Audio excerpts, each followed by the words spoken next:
Yo. Aubrey Edwards, Tony Schiavone.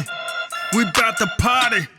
We bout to party. Unrestricted. Got the house now.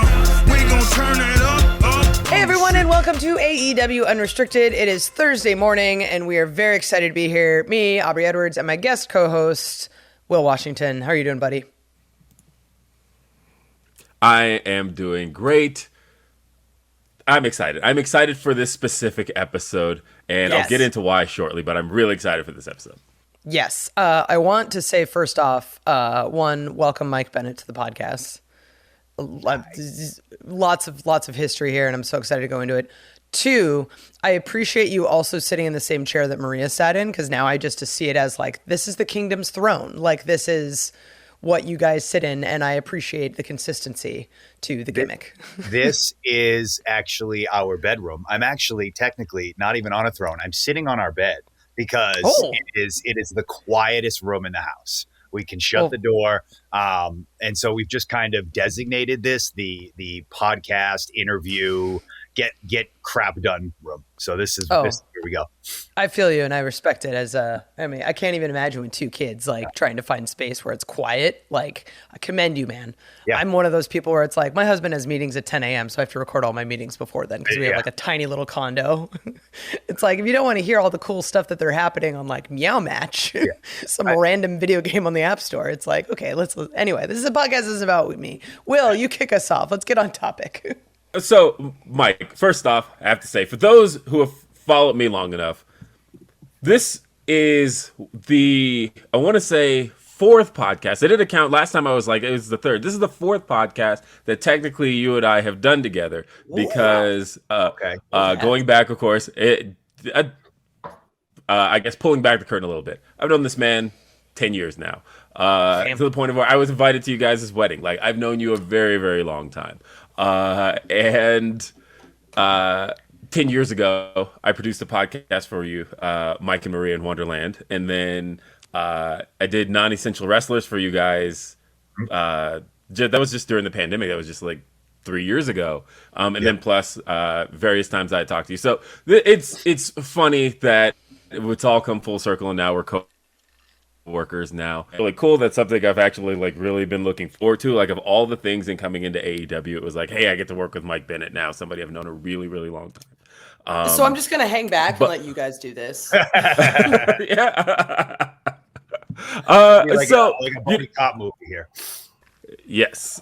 Well, so this past week was the debut AEW Collision, Chicago United Center. Actually bumped into you guys in the lobby at the hotel, and you had the whole gang. You had your kids, you had nieces and nephews. Like, everybody had basically come to this show. And so they got to see you wrestle live. How was that at the United Center? It was awesome. So it was actually really cool too, because I think people who are unaware with how Collision or Dynamite or Rampage, how it works is a lot of times Ring of Honor is either filmed before or it's filmed after. And so hopefully for me, I was like, I want to be on before, because if you know my kids, they don't really want to stick around very long for things. They just just your kids? Yeah, just my kids. Yeah, no, it's just my kids, not every kid ever. My daughter. I'm talking about me, man. My daughter's 5. My son is 3. So trying to get them to stick around for things is almost impossible, especially loud shows and things like that. But I ended up being on the second half after the show, and by the grace of God, my kids stuck around. My kids were there. They enjoyed it. They were rooting it on. So by the time I went out there, I was like, are they still going to be here? And lo and behold, they were there. And I think, honestly, as I try to think back, that was the first time I think I was at a live show like that I got to look out and I actually got to see them and wave to them and actually like just embrace that whole moment of like, holy crap, those are my kids and they're getting to watch daddy wrestle for the first time. And it's one of those moments that, as simple and as stupid as it sounds, I'm going to remember for the rest of my life. Like, I can still see Carver reaching his arms out like this going, "Ee!" And like, there's a picture that they caught of Taven waving to Carver. And it just, it was awesome. That whole night was incredible, having the family there. The whole show, top to bottom. I had such a fun time, and it was just an awesome atmosphere, and I'm just super proud to be a part of it. I absolutely love that, and I love that, you know, it's such a memorable moment for you because your kids are so young. So like maybe Freddie will like remember it, but who knows if Carver will at this point. But the fact also that you like have the footage of it, like of this moment that is super important in your life. And one of the things I wanted to touch on, that I particularly love, I saw it on Instagram recently, but like you guys were gone for like 6 or 7 days or something, but then like quickly made a trip home to surprise your kids. And like, I know it's been Father's Day recently. So like, that's the kind of stuff that I love seeing, is that people who go out of their way to give their kids like these memorable moments. Like, what does it mean to you to be a dad? Everything. And it's just those moments, that's what it means to be a dad for me. Like you go out of your way not because you have to, but because you want to. And so I know for me and Maria, when we have those moments, and I think what you're referencing is, I think we had like this long trip where there was like maybe a day in between, and there was the option of just using it as a travel day and going to the next town. Or AEW, as great as they've always been, we're like, do you guys want to go home for a little while? And for us, it's always go home, go home, go home. And it's just, to me, it's those moments. It's look, we're all going to have our own lives. Every parent knows this. We all have our own dreams. We all have our own hopes. We all have our own stresses and our own struggles. But when you're with your kids, you almost have to take those other stresses and just throw them out the window and be completely 100% present. And I think that's what me and Maria try to do. We have those moments where we get to go home, we get to be with them. And look, our phones are going off. Social media is telling us this. We're dealing with stresses of finances and travel and all this crap. But in that moment, you just have to say to yourself, this is where I want to be. This is where I have to be. Because we're going to look back in 30 years and we're going to say, when we got home, did it really matter about that storyline? Did that tweet that we responded to, did that really matter? Did that email that we responded to, did that really matter? Or was it important that we sat there and we played monster trucks with my son? Or I watched Frozen with my daughter? Or I played Barbies with my daughter? Or collectively we went out and we went to the park? Those are the moments I think when I'm 60, 70, I'm going to look back and go, that's what I wanted to do. I don't ever want to look back and go, I wish I embraced those moments more. I want to look back and go, wow, I'm really glad I savored every single moment and just enjoyed every single moment. And that's being a dad. It's not always easy. And I'm sure Will can tell you this. And now that he's on the road just as much as all of us, he sure as hell can tell you this. You just have to take those moments and just soak them all in and be like, all right, I'm here, I'm present, and I'm just going to enjoy the hell out of it while I got it.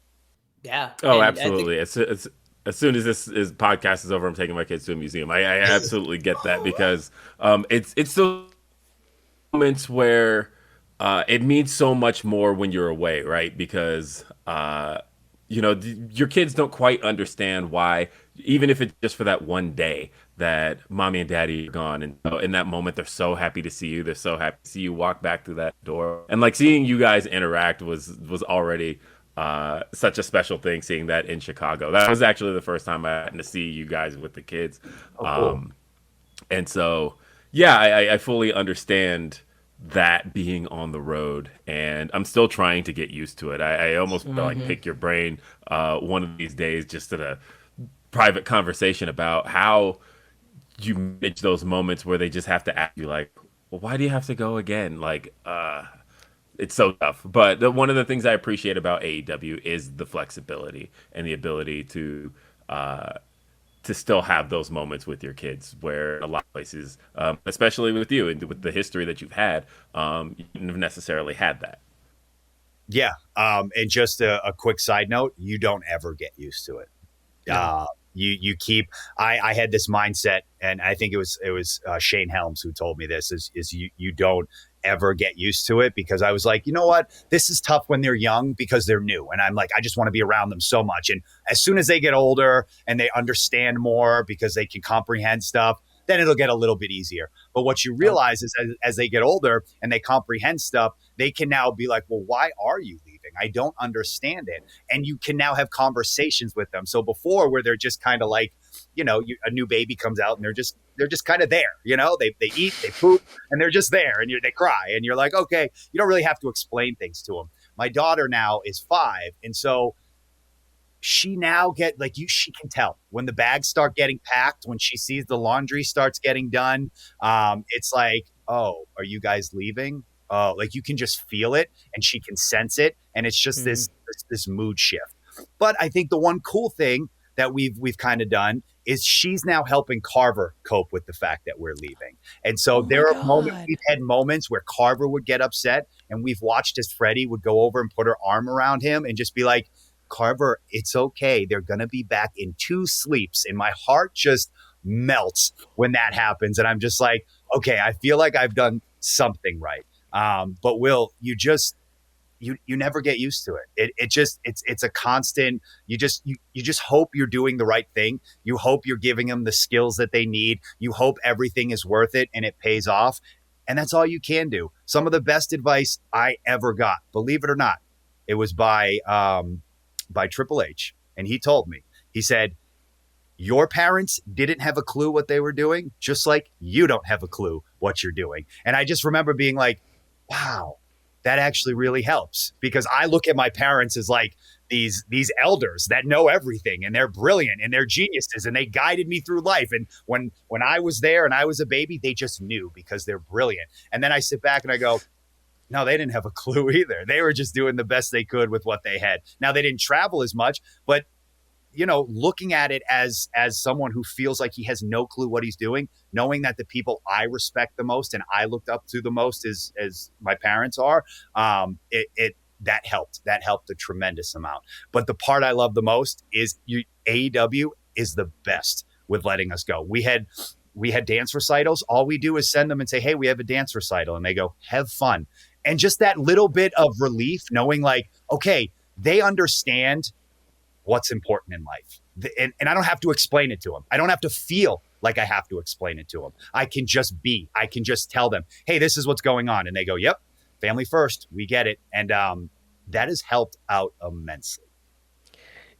I think it's one of those things like that, like the office staff at AEW all wears like 12 hats each, right? Yes. And having people like Bryce and Paul be the ones that book everyone's travel, like 2 dads who are on the road all the time with kids. Yeah. And that's just sort of I think that plays into it, right? Like one, Tony Khan's this amazing person, and we talk about how great he is all the time because it's actually true, but also just kind of everyone else prioritizing the same things. Like I don't have kids, but I still have a family, and I have cats that I love very much. And I used to be like, oh, well, I'm not going to go home unless I have 36 hours at home. I'm like, no, I've got 12. I'm going to make the most of it. Like, this is like really, really important. And I don't think people fully understand, like, literally, like, this is our jobs. We're home for maybe a couple hours, 1 sleep, back on the road. Like, one of the most depressing things in the world is when you're on a plane and you're checking in for your next flight.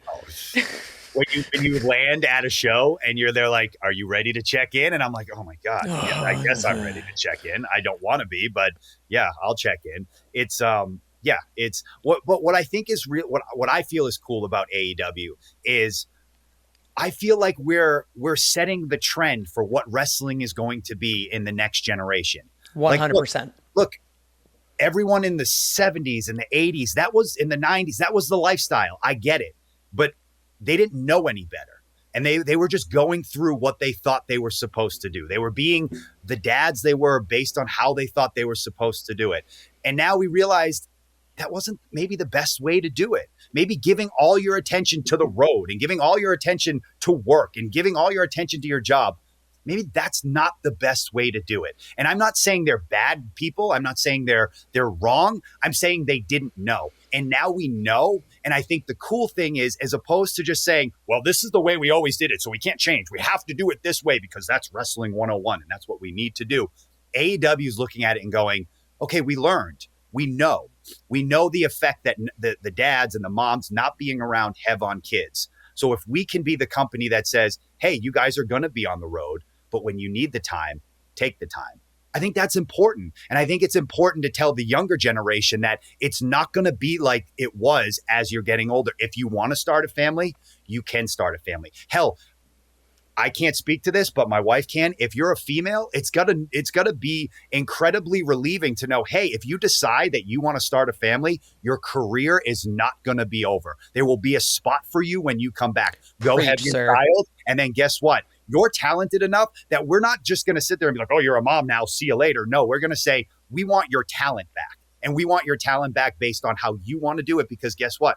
You're now a mom. And like, to me, I could speak on this for hours because it means so incredibly much to me to just have that understanding that me and Maria are parents first, and then we're wrestlers. And to have a company that understands that, like I said, it goes so far for me. This is just an absolutely incredible conversation. I think we've asked like one question and just talked about like super deep shit this whole time. I absolutely love it. We're talking to Mike Bennett here on AEW Unrestricted, and much more coming up. AEW Unrestricted, Will and Aubrey talking to Mike Bennett about, fatherhood, kids, the importance of being there, like super deep, and we're one segment in. So let's take a turn in a different direction. You recently had 11 staples in your head.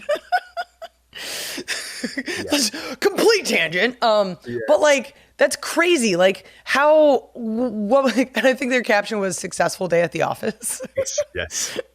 So how do you deal with something like being who you are and having these incredible matches and doing the things you want to do in wrestling, and then coming home and trying to explain to your kids like, yeah, daddy's got 11 staples on his head, but he's fine. Yeah. Yeah. No, it's been really interesting lately. So this is ongoing joke in the house, because I think since March, whether it be at a independent show or AEW, I think I've bled 4 or 5 times. Which is like the most I have in the last 15 years of my career. Because in my Moxley head, a run for his money, man. Oh, exactly. I think someone called me Mike Bennett Moxley. I was like, all right, I'm the Ring of Honor Mox, and he can be the AEW Mox. And we'll just, at one point, there's going to be a blood feud. I can feel it. If you're listening, Tony. Literally. Just saying, you want to book that. But there was this consecutive streak where I would get color, as we call it in the wrestling industry. And, it got to the point where after this last time was an accidental. It was, as we say, we got busted open the hard way. And I just remember I was in the back getting the staples. And the one thing Maria said to me was like, I don't know how we're going to keep this one from the kids. She's like, you cannot keep coming home with bandages on your head, because they're going to think every time daddy leaves for work, he's getting cut or he's hurting himself or he's falling down. And so it was just this ongoing joke of, I was like, oh, well, I didn't even mean to do this. And even after I got the staples, I came to the back and Tony was like, does Universal Studios just make you bleed? Is that what happens? Like, they always bleed at Universal Studios? And I was like, I guess so. And he's like, there must just be something about this place that brings it out of you. And I was like, yeah, I think so. But it actually, not to get too deep again, but it actually, someone asked me, they were like, why does it seem like you've been bleeding so much in your matches? And it actually, like, I laughed about it, but then I took a step back and I thought about it. And I was like, yeah, I have. And I wonder why. But anyone who's kind of followed my journey over the last 5 or 6 years through my sobriety, they've realized, or at least I have realized, that the Mike Bennett of the past was always holding back just a little bit. There was always that little bit of judgment in his head where I was saying, I want to wrestle this way. I want to go full force into this. But what if my peers think differently of me? Or what if the veterans who I respect don't respect what I'm doing? Or it's just the little voices in our head that are saying, this is what you want to do, but we're going to let everyone else's opinions pull you away from what you actually want to do. And what happened when I got fired from WWE and then in my journey through my sobriety was I started saying to myself, I'm just going to wrestle the way I want to wrestle. I did this because it was supposed to be fun. And if I'm not having fun, what is the point of it? And when I have the most fun, It's when I throw my entire self into a match. When I say, I'm not afraid, I'm not going to worry about judgment, I'm going to go full force, whatever it takes, because that's how I want to wrestle. I want to do strong style wrestling. I want to do Japanese style wrestling. I want to get hit and I want to hit people. I want to feel something for the first time in my damn life. And that's what I'm going to do. And I've gotten to the point where whether that means I'm going to bleed or I'm going to go through a table, or I'm going to be put in tacks, or I'm going to be in a tag match, or I'm going to have a pure rules match, I'm going to do it because that's the style of wrestling that I want to do. And for some reason, over the last 2 or 3 months, it's just led to a lot of bleeding and a lot of explanation at home of like, no, this is just pretend. Daddy's just pretending. Don't worry, I'm not really hurt. Pretend staples. But it's because I've been throwing myself completely into wrestling. I've been allowing myself to not judge myself. I've been allowing myself to be like, hey, if you want to bleed in a match, it doesn't matter what other people say. You want to bleed in a match, and that's the art form of wrestling. This is the art. You said to yourself, this is my canvas. I'm going to paint it, and it doesn't really matter what other people think. I'm running out of excuses to tell my kids, but it was actually funny too. The last few days I had the staples, my kids were going, "Can I touch it?" Like, I go, "Yeah, go ahead," and then they touch it, and then they just go, "Ooh, that's funny. That feels funny." That's and I'm funny. like, well, that's the staples. And believe it or not, Wednesday when we were in DC, I went. That's where I got the staples removed. I went through the metal detector with no metal on, and I still set the metal detector off because they're like, "What is setting it off?" And I was like, "Well, it's these right here. I got a few staples." So yeah, so that was pretty funny.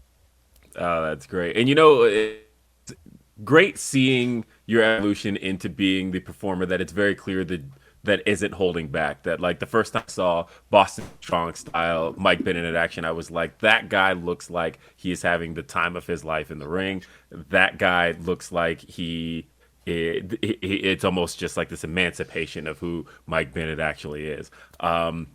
So of course, being back in Ring of Honor, that's the place where people came to know Mike Bennett. And all of a sudden, it's like all things come full circle. You were in Ring of Honor this time through, and then now you're essentially getting a run Ring of Honor. Talk a little bit about this run in Ring of Honor, and specifically about, we just had some recent changes in Ring of Honor. We've seen Stokely Hathaway, Jerry Lynn being named the board of directors of Ring of Honor. How is this run feeling for you so far? I am having the time of my life in this run. Yay. Yeah, it's because for a few reasons. First of all, when Ring of Honor shut down, it crushed us. Like, I'm not going to be sugarcoated. It crushed us, not just from a financial standpoint or like a family, like what are we going to do standpoint, but from an emotional standpoint. Like, that was our family. Like, anyone that has ever been in the Ring of Honor locker room, it's the Kingdom, it's the Briscoes, it's Dalton Castle, like it's all these, it's Delirious, it's Shane Taylor, it's all these guys that made up this incredible company. But more so, we were a family, and you broke up the family, and so we felt instantly crushed of like, oh my God, our family's going our separate ways. What are we going to do? And then when Tony came in and bought it, it was like, okay, but then it was still like, what's this going to be? Did he just buy it for the library? What's he going to do with it? Does he? What's Tony's viewpoint of it? And to see right out of the gate, before we had shows, before there were anything, before he started hiring people in, to see the level of respect that he gave to the company right out of the bat, to know what Ring of Honor meant to not only us, but to the wrestling world as a whole, instantly I went, okay, it's in good hands. Regardless of what happens, the person who now owns Ring of Honor is holding our baby, and he respects it, and it looks like he loves it as much as we do. And I went, okay, first thing out of the gate, I love that. Okay, cool. This is something I can do. And then as far as me and Taven and Maria go, it feels like we've been put in this role, and I don't want to like step on toes. I don't want to say but it feels like we're kind of like the gatekeepers of Ring of Honor, where we've kind of come in and we're like, hey, we want everyone to know what this company's about. We want to know what the vibe is about. So we're going to show you what it's about. So that means if you have a 5-minute match in front of 400 people at Universal Studios, you're still going to go out there and you're still going to kill yourself, and you're still going to bust your ass, and you're going to give everything you have. Why? because that's the Ring of Honor way. And so for me, if I get busted open a minute into the match, I'm finishing the match regardless, because that is the Ring of Honor way. Because we put our blood, our sweat, and our tears, not to be cliche, into this match, into this ring. Whether it's a 5-minute match or it's a 20-minute match, we're going to show people what Ring of Honor stand for. And I love that role. Being in the ring with Darius and Action, and it's like, hey, here's these two young guys that we're trying to figure out where they fit. You know, Dante just got hurt. What are we going to do with Darius? What are we going to do with Action? Let's put them together. Okay, Mike, Matt, Maria, let's guide them through something. Cool. And then we went out there and we had that Fight Without Honor match with this just I hold so much pride in. And then watching Darius and Action wrestle now, they look like two men with a purpose. And I'm just like, yes, this is what I want to do. We're elevating the Kingdom, we're elevating Ring of Honor, and then we're elevating the younger talent, which, mind blown, that's what wrestling is supposed to do. That's what we're supposed to do as we get older in wrestling, as we mature in wrestling. It goes, hey guys, we've done all this cool stuff. Now I'm going to reach my hand down, pull you up, and go, hey, come do this cool stuff with us. And guess what? That doesn't mean the cool stuff ends for the Kingdom. We can keep going and keep rising and keep doing cooler stuff. But guess what? While we're doing it, we're going to pull up Action and Darius with us. You know, we're going to pull up the infantry with us. Why? Because that is what you're supposed to do. And that is what Ring of Honor represents, at least to me. I 100% agree with you. And like, I feel like a lot of people were thinking like when Tony bought Ring of Honor, like, oh my God, this is great because this is someone who cares about wrestling. He legitimately knows, like, respects wrestling history, but also knows like how everything kind of fits together. And I think there was that question of like, what is Ring of Honor going to be now that Tony has it? And it's interesting to see because even though like with Ring of Honor, we're filming it on the same day we're filming Collision, like they still feel like two distinct shows. Yeah. They still feel like two distinct promotions. And I've been fortunate enough to be able to like ref a little bit on Ring of Honor. It's like, oh, this is different. And I 100% agree with you that like the Ring of Honor guys who have been there that are synonymous with Ring of Honor are doing a great job at keeping that Ring of Honor feel alive. Yes. So while it's a new iteration, it's like, it's still Ring of Honor. And I just really appreciate you and Taven and Maria and everyone else who's sort of doing that. And it's kind of hard to talk about Ring of Honor at all without mentioning the Briscoes and just kind of like what they have meant for you guys and like the Supercard of Honor, Reach for the Sky ladder match. Like, how emotional was that match and that night for you? I'll probably get emotional here, so I apologize. Don't apologize. No, it was everything. I don't think people will ever truly grasp what Jay Briscoe meant to Ring of Honor and wrestling, but what he meant to me, my family, and what he meant to Matt and the Kingdom. The Briscoes did things for us in Ring of Honor when no one was really giving us a chance, when no one really believed we were any good. And the Briscoes went out there and they not only made us good, but they gave us that respect that really made the rest of the locker room and the rest of the wrestling world go, oh, wow, this is a team to take serious. If the Briscoes respect them, then we have to respect them. And not to go back to a previous question, but there's been this mantra in my head ever since Jay passed away that I kind of live my life with, because I think Jay Briscoe was not only one of the greatest wrestlers ever, he was one of the greatest men. Mm-hmm. Like the way he carried himself, he wasn't perfect. He wasn't without flaw, but none of us are. But at the end of the day, he was a man that lived with passion and he lived with conviction, and he was a family man and he loved his family. And if he loved you hard. And I have this mantra that I've just been going through life. And it's probably a reason why I've been bleeding so much in my matches, because I just say to myself, what would Jay Briscoe do? What would Jay Briscoe do in this situation? If it was a match, how would he handle it? Would he take the night off? Absolutely not. What would he do? How would he handle this situation? And it's helped me live so true to who I am, because Jay Briscoe never shied away from who he was. Jay Briscoe was a proud man from Delaware. He was a proud family man. He didn't hide it. His family's amazing. He's amazing. And just like, everything about that was, I remember about a week after Jay's services and everything, and after just seeing the way AEW handled it, but more importantly, the way Tony handled everything, I remember I looked at Maria and I said, I don't think I ever want to work for another wrestling company besides this, because the way Tony treats us like people, like we're not just pawns on a chessboard. Like we have a life, we have a family. Like when something like this happens, it not only affects the people close to him, but the surrounding population of people it has a trickle effect on the wrestling industry. And to know that there's a person in charge that is saying this matters. I looked at my wife and I was like, I don't want to work for someone who doesn't have that empathy. And that empathy goes a long way. And just being put in that ladder match, the stuff that happened with Mark after having that match with Jay Lethal, it just, it was special. And it was because I hadn't found any sort of peace. And the little bit of peace I found was when Mark Briscoe's music hit and he was wrestling Jay Briscoe, and to see him coming out with the tag titles and to see him smiling, and just, I think at that moment we all needed that peace, and we found that peace. And to have that moment, I just like, I don't know. It's been a roller coaster ride since January. And, I'm just thankful for the people that I've had around me to get through this. And, I love Jay. I love him to death. And I think he's the most, his family's great.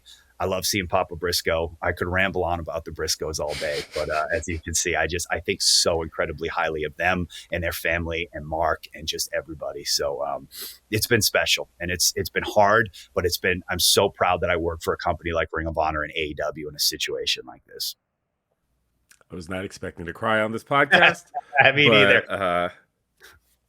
Here I am doing so, and like, you know, good morning, everybody.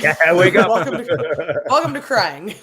Yeah, honestly, I never got a chance to meet Jay, but in just the short time I've been at AEW, getting to meet Mark and getting to meet Papa Briscoe and getting to meet the kids and the family, and I can already just feel what Jay meant to the wrestling world, to know what he meant to his family, to know how important his family was to him. And it's just such a tragic loss, but you guys I think honored him so well at Supercard of Honor in that tag match. I was in attendance, I watching in LA and just see how everybody in that match, it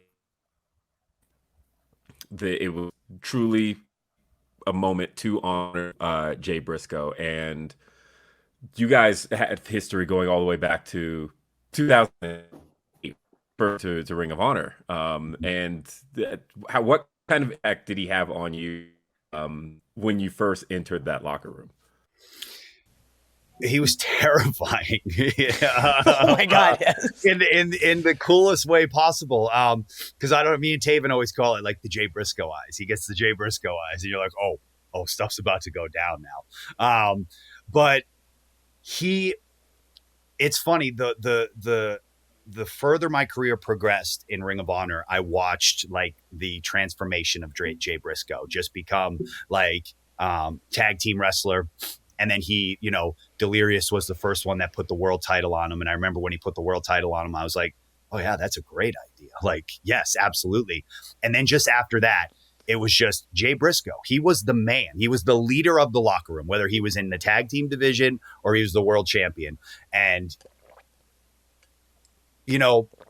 Caprice said something at his services that really stuck with me. He said Jay Briscoe was a man's man, because so many men in wrestling looked up to him and wanted to be like him. And that really hit home, because I went, yeah, that's kind of how I looked at Jay and how I looked at Mark. Because I looked at these two guys as two men who, as they said, WWE didn't want them because they weren't aesthetically pleasing, but they didn't care.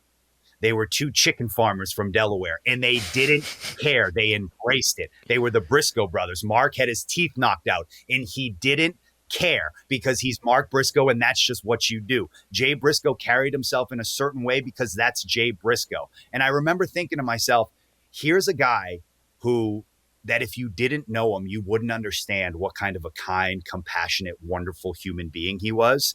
But here's a person that is not only kind, compassionate, empathetic to the people around him, but he's also this tough, strong human being, and he's an individual. And I looked at that and I went, oh, it's okay to be both.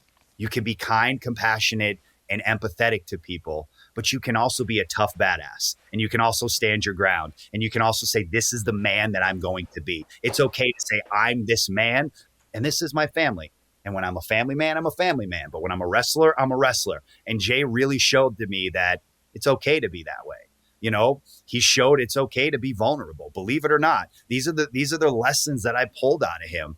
And I truly believe in all of my heart that I am a better man and a better human because I knew Jay Briscoe. It's very clear listening to you talk about Jay and then listening to you talk last segment about the things you prioritize as a father. It's like, yep, definitely had a huge impact on your life, not only as a wrestler, but as a man and as a father. He showed me how to be a dad, and Mark shows me how to be a dad too. I don't want to leave Mark out of all this because Mark has taught me so much too, because Mark is the same way. Mark is one of the toughest humans I know, but he's also one of the sweetest people I've ever met in my life. And then to see him with his kids backstage, his whole clan and his wife, is just, like, that whole family, they taught me they have taught me more about life than I learned in my 38 years. Just being around them, what's important, what to prioritize. They showed me that family first, family, friends first, everything else comes after. This is just this is exactly how I wanted to start my day, like having this conversation. This has just been so great. And I'm like, yeah, this is awesome. Like, so powerful and uplifting and emotional.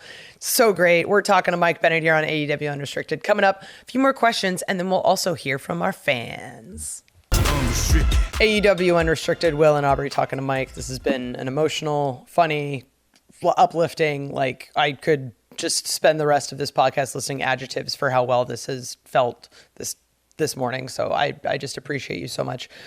Before we get to fan questions, I do want to talk about kind of your motivational, like uplifting daily additions to social media and just how great they are. And I know that you've been very open about your recovery and everything that's meant to you. Like, why is something like this important to you? It's important to me because as someone who has a platform, not a giant platform, but a bigger than normal platform, I think it is my responsibility to help when I can. I'm a firm believer that every single one of us, it's our responsibility as humans to help people when we have the ability to help people. So if we're in a position that we can help, I'm just a firm believer that it is our responsibility to the human race that we help. Now, having said that, I also am someone who has struggled with addiction, continuously struggles with his anxiety and his mental health issues, because that's just being human. And I know what it's like when you are in such a dark place that it feels like you are going to be there for the rest of your life. And I know what it's like to be so hard on yourself and so unforgiving on yourself that you just feel like everything's useless. Like, what's the point?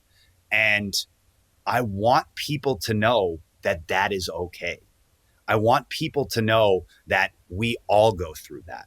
The minute I realize that every single human living on this earth is just 100% screwed up like I am, and we're just doing the best we can with what we were taught, it made life so much easier, because I went, yes, I'm battling a battle, but you know what? That person that I just walked past on the street that might have shoulder bumped me and then just kept walking without saying anything, he's probably battling a battle too that I have no idea about. Not only is it, yet he definitely is battling a battle that I know nothing about, because we all are. And once I started to realize that, I said to myself, I feel like I have this obligation to use this platform that I have to let people know that it's okay, that we're all struggling, that we're all fighting, that we're all just trying to be better people, and we're all just trying to survive. And look, I don't think I'm anything special. I just use it because social media is a very toxic place. And wrestling social media in particular is a very toxic place. And I just said to myself, I'm going to use this as a way to shine a positive light on something that is usually incredibly dark. And it just kind of got to the place where people just started writing me and they're like, this is helping. This is really helping. And my wife actually said something incredibly profound to me. She said, if you just help one person, just one person, if you made one person decide, hey, I can do this, or you made one person go, hey, I can get out of bed today. She goes, isn't that good enough? Didn't that make it all worth it? And I went, yeah. And she said, well, you kind of have an obligation then to keep this going. And I thought to myself, yeah, I feel like I do. And I'm not saying I'm this messiah. I'm not egotistical like that. I don't, if people listen to me or they don't, I don't care. And most of the time, 99% of the time, everything I'm putting out is all self-talk.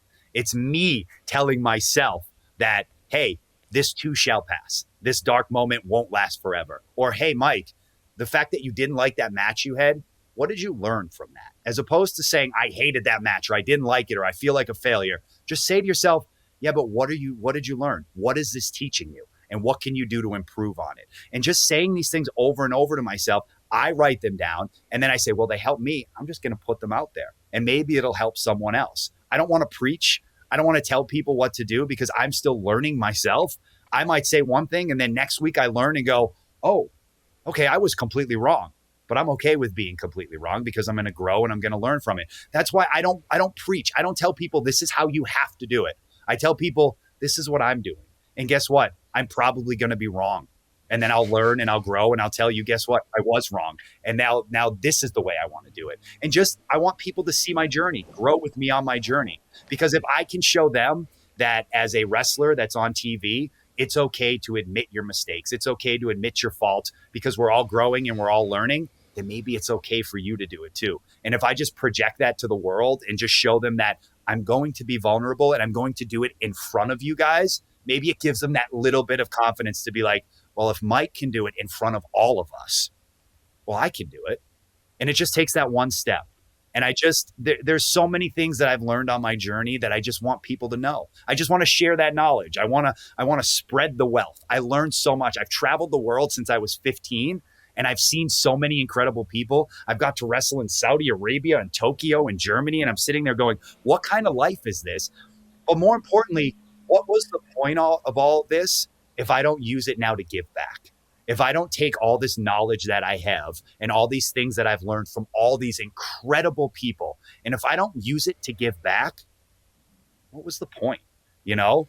And that's kind of been my mindset. What's the point of having all this if I'm not now going to tell people, hey, this is what I've learned on my journey. And guess what? You're going to fail way more than you're going to succeed, but that's okay. You're supposed to do that. And those moments when you're completely in the dirt and you feel like you're going to be there forever, guess what? You're not. It's eventually going to pass. But more importantly, when you're riding high and you feel like you're going to be riding high for the rest of your life, guess what? You're not. Eventually, you're going to come down. And that's okay. You have to learn how to deal with the ebbs and flows of life.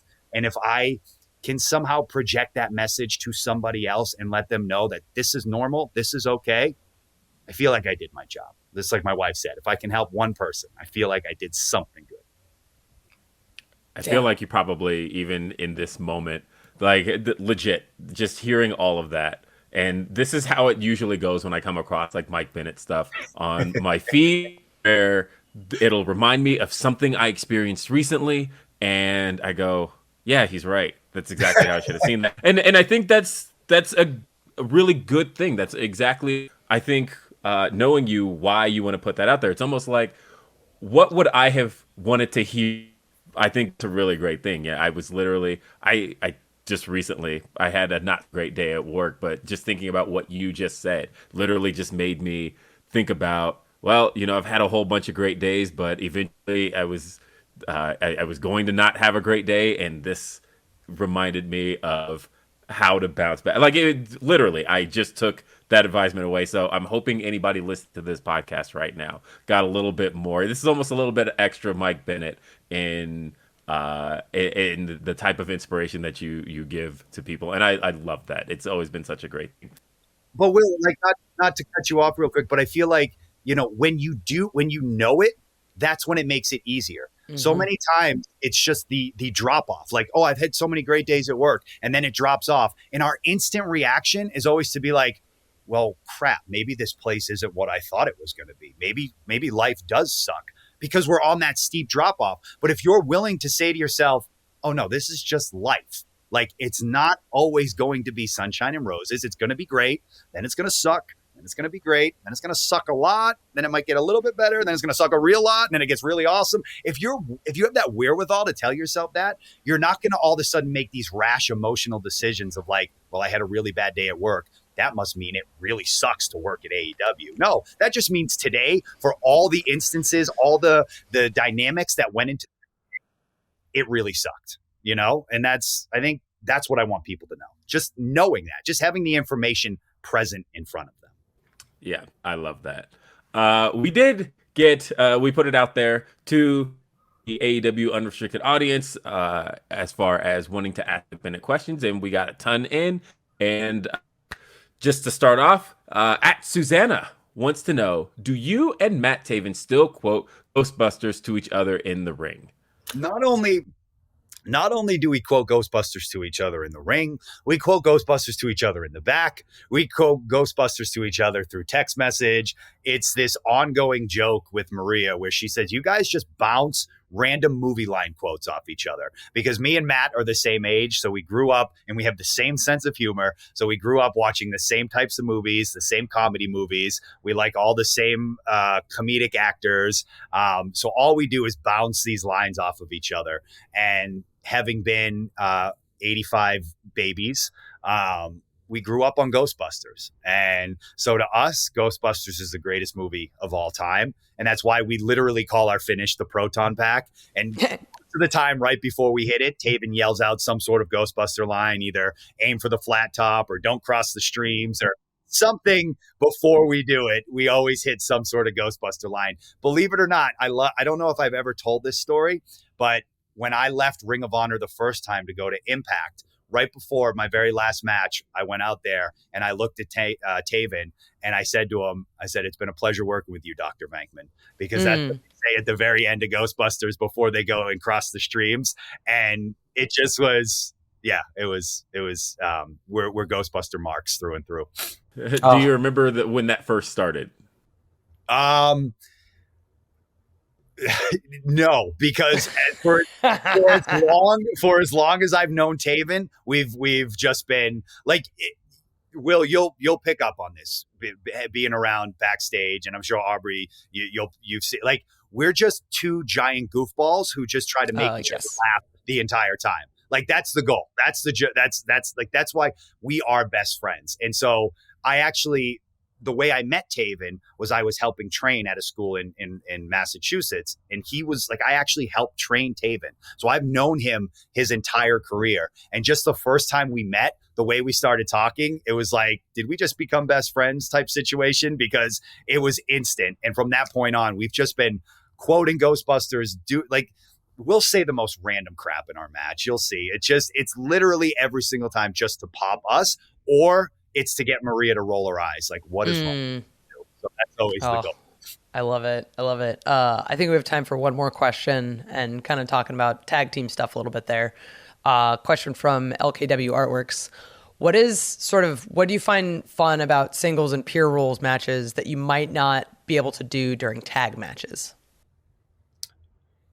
I think when you're a singles and a pure wrestler, you can keep it's solely focused on you. You're the sole focus, and you don't, there's no worry about making sure, what's this person doing because they need to be selling over here, or make sure this person's in their right spot. You can solely it's a very me-centric type of match. Everything's about me. Everything's my focus. When you're in a tag match, you have to worry about I say worry, but you have to think about three other people. And not only think about three other people, but what they're doing and where they're positioned in the ring is crucial to what comes next. When it's just you don't have to, there's not that other aspect out there.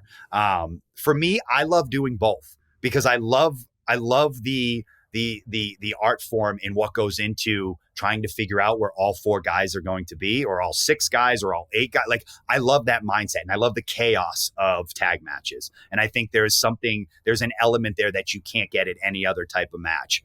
But I also love the intimacy of a one-on-one match. I also love what can I do? Like if I'm not focusing on where this person has to be, what else can I focus on then? Can I focus on selling this arm better? Can I focus on making someone actually believe I'm her? Like, you can then focus on different things because your attention's not in a million different places. But oftentimes with tag matches too, if there's 4 other guys, you can oftentimes sit on the apron and be like, all right, what can I do now that can be different? Because I don't have to worry what's going on in the ring. I don't have to worry about these spots that's coming next. I can just react. So there's that element of being in a tag match and being like, okay, I can have a little bit of fun on the apron or do something different. Or how can I sell this to make it be more impactful so I can lay on the outside a little bit longer? There's just all these different elements that go into these different type of matches. And for me personally, I don't think I have a favorite type. I think I just enjoy, like, I say this all the time. Can I cuss on this podcast? Is this okay? Yes. I say I love this shit because I love so much about pro wrestling, and whether it's pure rules, which if you had told me 10 years ago, I would enjoy pure wrestling, I would have been like, you're out of your freaking mind. It's boring. It's awful. Then I came back to Ring of Honor. I became close with Jonathan Gresham, and now I love pure wrestling. Love it. Then I wrestled Josh Alexander. Loved pure wrestling even more. So it's just, and then I'm a tag wrestler, and I love tag wrestling, and I love the matches I've had with the Bucks and the Briscoes and going over to Japan and wrestling the Good Brothers. Like, I love all of it, and I just try to find the best things out of each one and then incorporate those into my matches.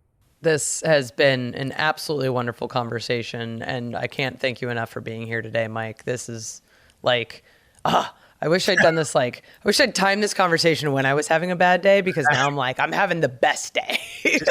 just call me. I'll send you some sort of uplifting, motivational message.